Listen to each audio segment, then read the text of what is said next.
তোমরা সবাই কেমন আছো? আশা করি সবাই ভালো আছো।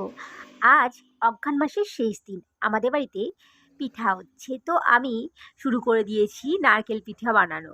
তো আমি বসে, বসে খুব দ্রুত গতিতে পিঠে বানাচ্ছি। আর নারকেল পিঠেটা রাখতে গিয়ে আমার হাত থেকে পড়ে গেছে। তোমরা দেখো এক্ষুনি দেখবে যে পিঠেটা বানিয়ে রাখতে গিয়ে পড়ে গেছে। তারপর আমি সুন্দর করে পিঠে বানিয়ে নিলাম। পিঠে বানিয়ে নেওয়ার পরে ভাবলাম যে কিছু ছোট, ছোট পিঠে বানিয়েছি সেগুলো হচ্ছে দুধে দেওয়ার জন্য। আর যেগুলো বড়, বড় করে বানিয়েছি সেগুলোকে আমি দেবো হচ্ছে দুধেতে। কিছু দুধ পুলি হবে এই ছোট, ছোটগুলো আর এই বড়, বড়গুলো হলো আমাদের ভাপে দেওয়া। পিঠে হয়ে গেছে। আমি দুধ পুলি আর তারপরে ওই পিঠেগুলো নিয়ে বসে পড়েছি।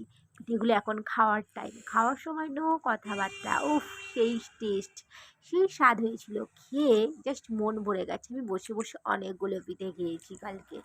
তারপরে পিঠে-টিঠে খাওয়ার পরে আমাদের বাড়ির সামনেই ভাড়াটে থাকে। তো তাদের একটা বাচ্চা আছে, ছোট বাচ্চা। সে বাচ্চাটাকে আমাদের বাড়িতে নিয়ে আসে। বাচ্চাটা এত ভালো, কি বলবো! বাচ্চাটা একদম কাঁদে না। বাচ্চাটা আসার পরে ওকে নিয়ে একটুখানি কুচু করে খেলাধুলা করে নিয়েছি। আর বন্ধুরা যদি ভিডিওটা ভালো থাকে তবে সবাই শেয়ার এবং লাইক করো। Tata, bye bye.